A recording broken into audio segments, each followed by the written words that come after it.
So I'm delighted to have our guest here today. I'd just like you to introduce yourself and where you're from. So I am Christie Oliver. I'm a 19-year-old singer-songwriter from West Lothian, Scotland, but I'm currently in Ayr for uni. So yeah. That's fantastic, Christy. So you released your single White Lies on the 14th of January this month, and it's a fantastic debut track.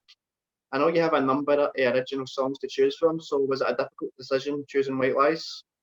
I'd say no. I love writing. Like I could literally just write anything. Like I'm not saying they're all great, but when I wrote like White Lies, I just sat and like listened to it over and over and didn't really get fed up with it. So I kind of knew it was like what I wanted to release first in that aspect. Like before we released it though, I did kind of go off it a wee bit. But apart from that, I like loved the track as soon as I'd wrote it. So I knew straight from then that I wanted to release it.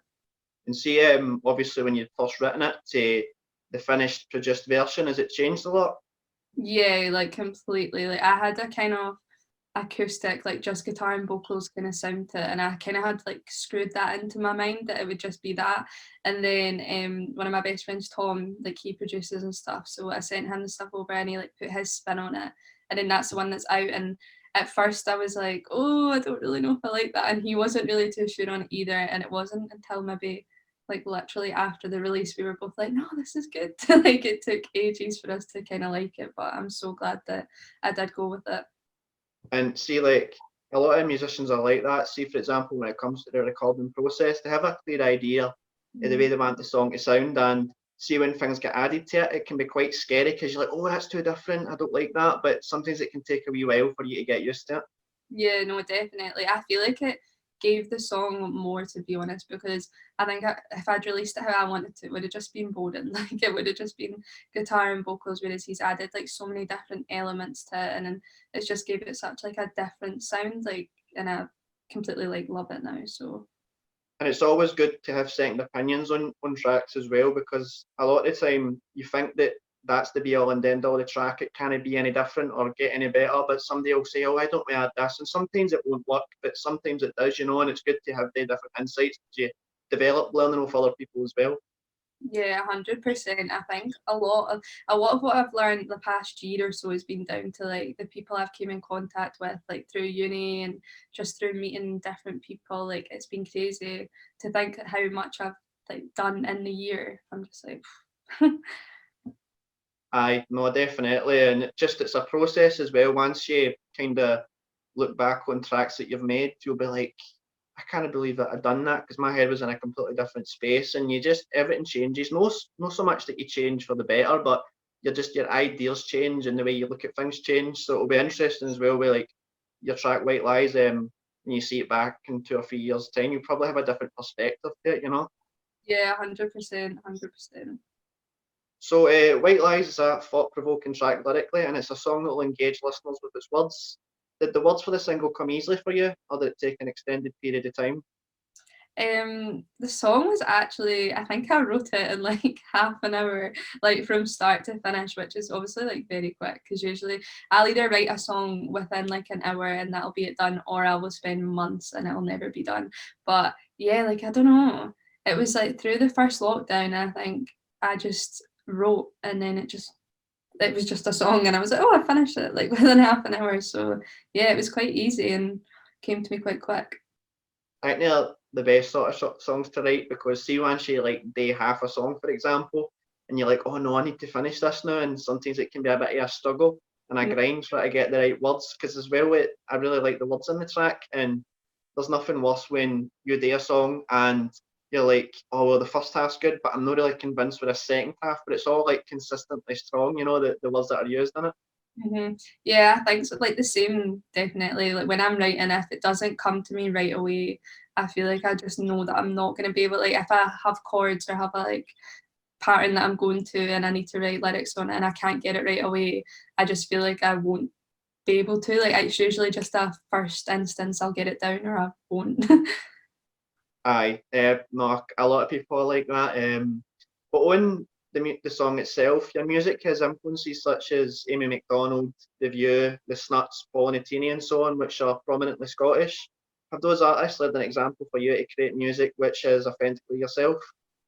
100%. I feel like with growing up, like listening to those artists and seeing artists come from like the area that I live, like the Snuts are from West Lothian, Lewis Capaldi's from West Lothian, like it's just kind of inspirational to see them like succeed. So it gives you kind of the first foot to like do your own thing and just put your music out there, but like not try and like fit into what you're supposed to sound like. Do you know what I mean? Aye, and I think with Scottish musicians as well, there's a lot of kind of inspiration you can take for them. And I've spoke to quite a few guests, and I love that the kind of the wee twang they put into their songs, which is Scottish, and you can tell. I think it's something you shouldn't really hide, you know. Yeah, no, I definitely agree with that. I think it gives like the complete sound of like all musical things, like it just makes it better and gives it, yeah, the more authentic feel. Aye. So how has it been for you creatively during a pandemic? Has it been frustrating with the future opportunities you had planned? I would say for me personally, it's been a blessing in disguise. Like before the first lockdown, I had no confidence. I didn't really have anything out there. I didn't have any socials. I didn't post videos of myself singing, and then I just kind of like bit the bullet and done it all in the first lockdown. Started posting videos, but it was like I was posting videos of just like from here down so no one could see my face because I was so like nervous to do it. And then I feel like from then till now, just how much my confidence has grown, how much more I've been writing and collabing with people. It's been a blessing in disguise for me creatively. Like I'm, of course, I'm ready to kind of get out there and be able to gig and move forward. But for right now, I feel like it's not really stopped me doing what I'm doing. Like I'm still writing, I'm still recording, I'm still collabing with people. And as much as I would love to do gigs right now, of course, everyone would. It's just we can't. Aye, and see in terms of playing the live streams and going on social media channels, is that a really different experience for you? Yeah, I remember my first live stream. I done it for Kick Mental Health, and I was so nervous because I'd never done anything. Like I'd done a couple gigs in uni. I'd played at like my cousin's wedding. I'd done like a few wee like jams and stuff, but I would never like solely gonna be people watching me, like looking in on me, and I was so nervous for it. And I think because it's on a phone as well, like you're not at a gig where people are gonna be like socializing, kind of not gonna pick up on your like mistakes and stuff. You're literally on a phone and people can watch it back, and if you make a mistake it's like oh. But I really enjoy doing the live streams now. The first one I was so nervous and hated it, but then as soon as it was done I was like okay, I really enjoyed that. And yeah. And in some ways, I think it can be harder than playing like a live venue gig because, again, anybody can join a live stream. They've no paid monies, for example, to see or whatever, so anybody can join in and just take a wee look in. So it can be nerve-wracking, but again, it all develops your confidence. You know what I mean, and just helps you learn your musicianship.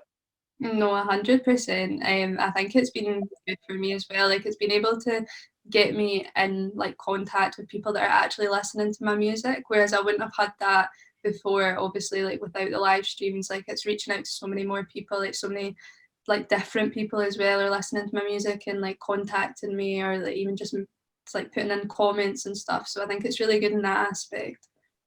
Aye. So has there been more time for you to think of creative ideas with the situation we've been in?